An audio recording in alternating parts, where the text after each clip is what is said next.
Today, let us practice 10 most common and important idioms जो कि आपको अच्छी इंग्लिश बोलने में मदद करेंगे। इसके अलावा ये idioms कॉम्प्रिहेंशन क्वेश्चंस में भी रहते हैं और most of the important competitive exams में पूछे जाते हैं।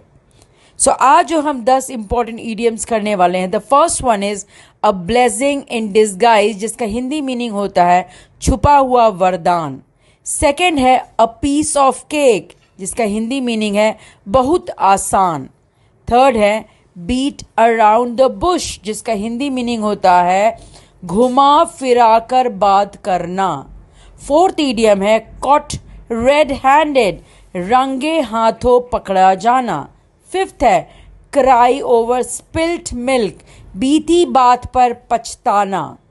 सिक्स्थ ईडियम है once in a blue moon, बहुत ही कम।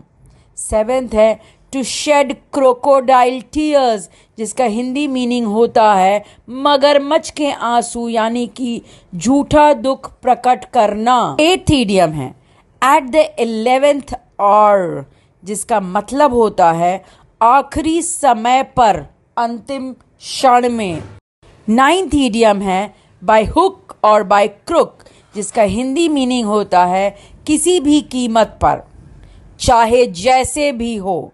एंड 10th ईडियम है ऑन क्लाउड 9, जिसका मतलब होता है ब्रोकट, जिसका हिंदी मीनिंग होता है बहुत प्रसन्न होना, बहुत खुश होना, अत्यधिक खुश होना।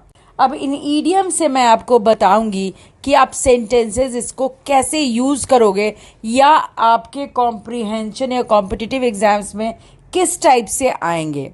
The first one is a blessing in disguise, जिसका हिंदी मीनिंग मैंने आपको क्या बताया है, छुपा हुआ वरदान। लेस बना सकते हैं losing that job was blessing in disguise, it gave me a better opportunity. कभी कभी ऐसा होता है ना, हम बोलते हैं ना कि भगवान एक दरवाज़ा बंद करते हैं तो दूसरा बड़ा दरवाज़ा खोल देते हैं। तो यानी कि जो वो जॉब जिसका भी छूटा वो एक ब्लेसिंग इन डिस्गाइज था, छुपा हुआ वरदान था। क्यों? क्योंकि वो जॉब छूटने से उसको एक बेटर अपॉर्चुनिटी मिला। सेकंड है अ पीस ऑफ केक, जिसका हिंदी मीनिंग आपको मैंने बताया बहुत आसान। जैसे मैं बोल सकती हूँ teaching English is a piece of cake for me, कि किसी को भी इंग्लिश पढ़ाना मेरे लिए बहुत आसान है, चाहे वो बच्चा कितना भी इंग्लिश में कमजोर क्यों ना हो।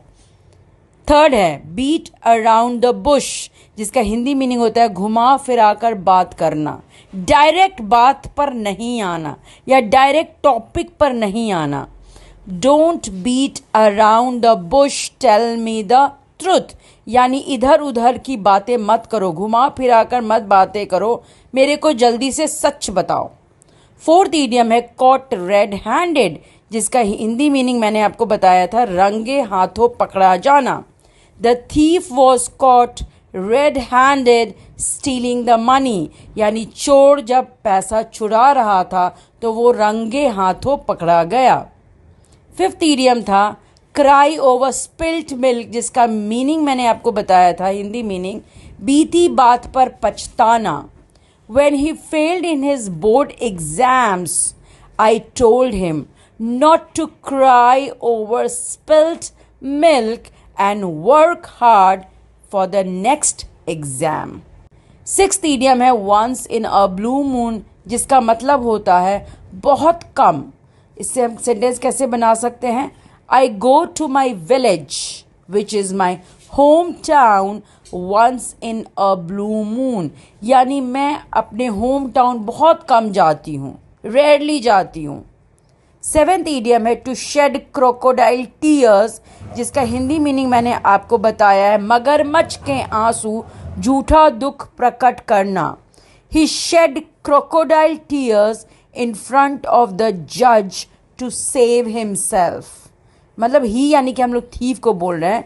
The thief shed crocodile tears in front of the जज to save himself. Eighth idiom है एट द 11th आवर, जिसका हिंदी मीनिंग आपको मैंने बताया था आखिरी समय पर, अंतिम क्षण में। The decision to cancel the event was made at the 11th hour। यानी इवेंट को कैंसिल करने के लिए जो डिसीजन लिया गया ना, फैसला लिया गया, वो बिल्कुल अंतिम समय पर लिया गया, आखिरी समय पर लिया गया। सो एट द 11th आवर का मीनिंग फिर से समझ जाइए, आखिरी समय पर, अंतिम क्षण में। 9th ईडियम है बाय हुक और बाय क्रुक, जिसका हिंदी मीनिंग होता है किसी भी कीमत पर, चाहे जैसे भी हो। जैसे कि हम लोग अपने बच्चे को बोलते हैं ना, I want you to get good marks in exams by hook और बाय क्रुक। इसका एक्चुअली हमें बच्चों को नहीं बोलना चाहिए, नहीं तो हो सकता है कि वो चीटिंग करना शुरू कर दे। बट मैं इससे एक बेटर सेंटेंस आपको बता रही हूँ।